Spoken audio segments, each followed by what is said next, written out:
প্রধানমন্ত্রী আমাদের যে মোদীজি যে উদ্যোগে উনার নেতৃত্বে যে আমাদের ভারত যেভাবে এগিয়ে যাচ্ছে, আপনার প্রত্যেকেই জানেন আমাদের বিশ্বের মধ্যে আমাদের দেশ 5 নম্বরে রয়েছে এবং আমাদের অতি দ্রুত কিভাবে আমরা 3 নম্বরে পরিণত করব সেই লক্ষ্যে আমাদের মোদীজি কাজ করে যাচ্ছেন।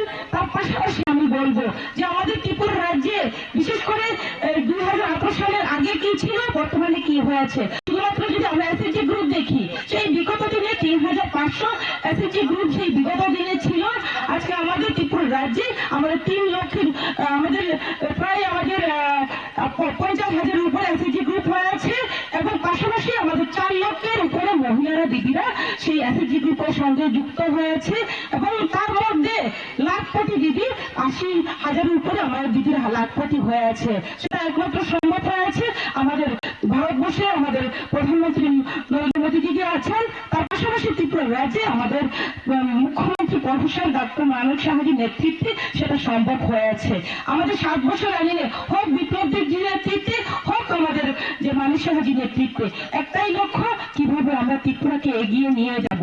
আমি বিগত দিনে দেখেছি শুধুমাত্র নন এডিসি ডেভেলপমেন্ট করার জন্য অনেকে কাজ করেছেন। আজকে বর্তমানে এডিসি নন এডিসি সমানভাবে জাতি বর্ণ নির্বিশেষে আমাদের জনজাতি নন জনজাতি যাতে সমানভাবে এগিয়ে যেতে পারে, সমানভাবে যাতে ডেভেলপমেন্ট হয়, সেই চিন্তাধারাকে সামনে রেখে আমাদের সরকার কাজ করছে। যেমন আপনারা বিগত দিনে দেখেছেন পানীয় জলের কি সমস্যা ছিল, আমাদের ত্রিপুরা রাজ্যে যদি আমরা লক্ষ্য করি 2.5% পানীয় জলের কানেকশন ছিল।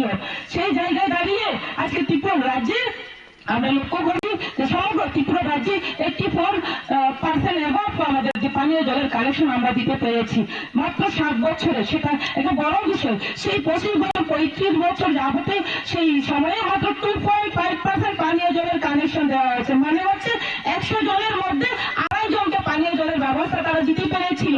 আজকে বর্তমান সরকার মাত্র 7 বছর আনিনি আজকে 100 জনের মধ্যে 84 জনের উপরে পানীয় জলের কানেকশন দিতে পেরেছে।